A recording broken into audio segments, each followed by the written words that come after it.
Breaking news, the Supreme Court says yes to gay marriage. The fallout after presidential hopeful Donald Trump's rant on Mexicans. Plus, two women who absolutely flip the way we look at the word fat. Author of Fat Girl Walking, Brittany Gibbons, and Fat Sex author Rebecca Jane Weinstein will both be here. And summer camp for adults. Sign me up, people. We are taking your calls at 661-298-5487. Hello. Good morning. Good morning. I feel very panicked, like chaotic for some reason this morning. Are you also on your third cup of coffee? I didn't even finish my first. Oh. I've been to the orthodontist already this morning. Really? Yeah, I haven't done much. Do you want to share? I love no. these cups. They keep it warm. It's still warm. Oh, look at that. If they had a Broadscast, hey, Tervis, Broadscast one, that'd be awesome. Oh. Then we can give them away to listeners. So anyway, Yeah. lots going on. Okay, let's get to it. So for today's broad topics, we brought somebody else in to get a new perspective on some things. So Jarrett Hill is a TV correspondent and a podcaster. His podcast is called Back to Reality. Jarrett, you joining us? I am. How's it going? Good. How are you? I'm doing well. It's been quite a morning. My goodness. I know. Why? Did something happen? I don't know if you heard. It's been a big night, a big morning for the red, white, and sequin blue. It's quite a morning. Quite a morning. So enlighten us. Yeah, Supreme Court. So the most recent thing that has happened, I was watching the news and they were saying it's been a very big 36 hours for at least the President of the United States. This morning, the Supreme Court decided that, marriage is basically should be extended to everyone, and that it's unconstitutional to ban same-sex marriage, and that as of right now, marriage between two people, whether they're male or female, same gender or not, is legal across the country. And so people have begun, getting married in states where this was not legal prior. Even this morning, there are some instances in which it's still being held up a little bit. From what I understand, in New Orleans, there's a little bit of a holdup. Texas is also fighting it. But as of right now, New Orleans, really? Really, New Orleans? This is the battle? Right, exactly, right, yeah. I don't know, that's weird, but okay. Yeah, but as of right now, marriage equality is legal across the United States. Fantastic. So can we stop calling it gay marriage and just call it marriage now? That's what I said on Facebook this morning.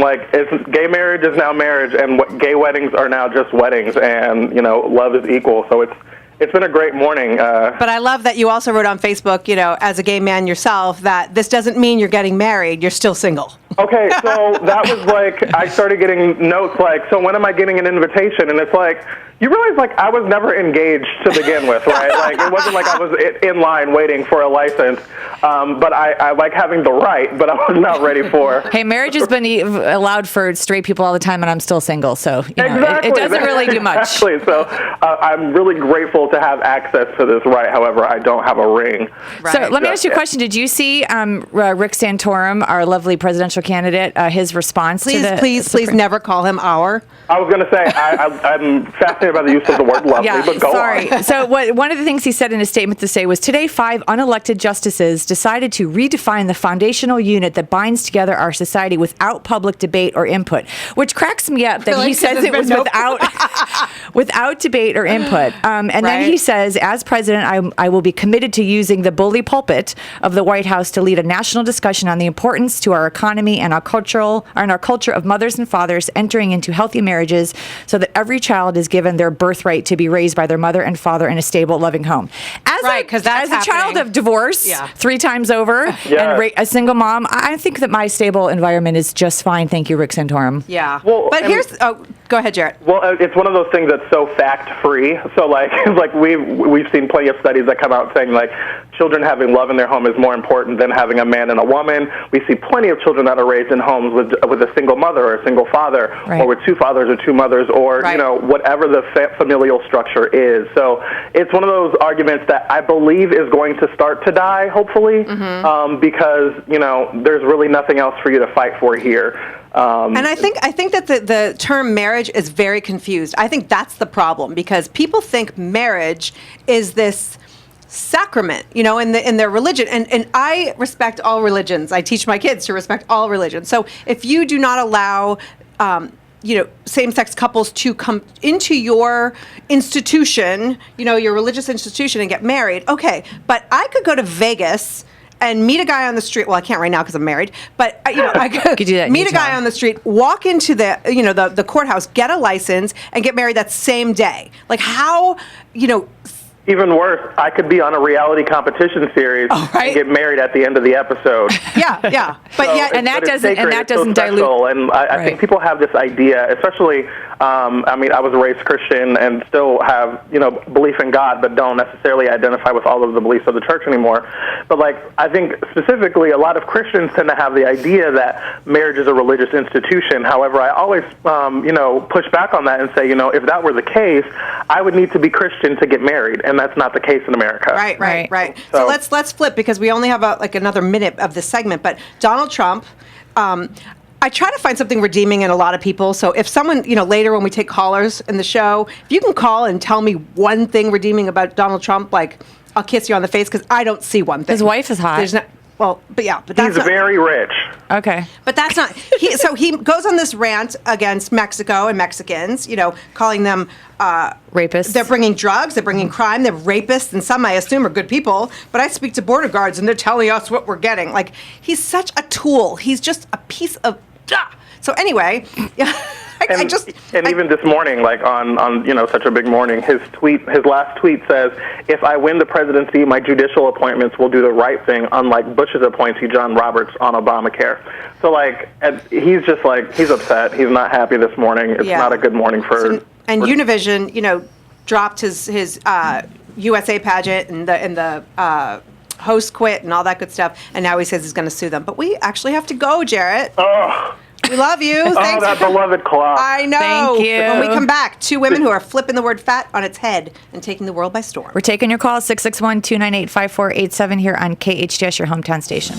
Welcome back to Broads, Faces Made for Radio. Yeah, we're on YouTube. Yes, that's what I'm and saying. Periscope. Kim is so mad at me. I can't. Because I got to. What would you have done differently if you knew you were on Brushed video? my hair, perhaps. Really, would you? I Okay. maybe would have finished the mascara on the left eye. I don't know. Later in the show, we're taking your calls, 661-298-5487. Make some comments on Facebook. Follow us on Twitter, @Broadscast Show. Our goal is to break the internet. That's the thing every week. Yes, we're going to break the internet. So I have to tell you this really quick story. I love Brittany Gibbons. She's awesome. Brittany herself is her blog, and she just is outspoken and funny and gorgeous, and she's a redhead, so we like her, so I reached out to her a few weeks ago on Facebook and was like, hey, we'd love to have you on our show because, your new book, Fat Girl Walking, and we weren't able to connect. So then I'm driving the other day, and I hear the story about adult camps. Camps for adults. So there's one called Camp No Counselor, which is up here, and it's open bar all weekend, and then Camp Throwback. And so I start reaching out and looking at that. So I found her, looking founder Camp Throwback, and I read about it, and I click on who it is. Who is it? Brittany Gibbons. What the? What the what? Two of the same. So anyway, enough about that. Brittany, welcome to the show.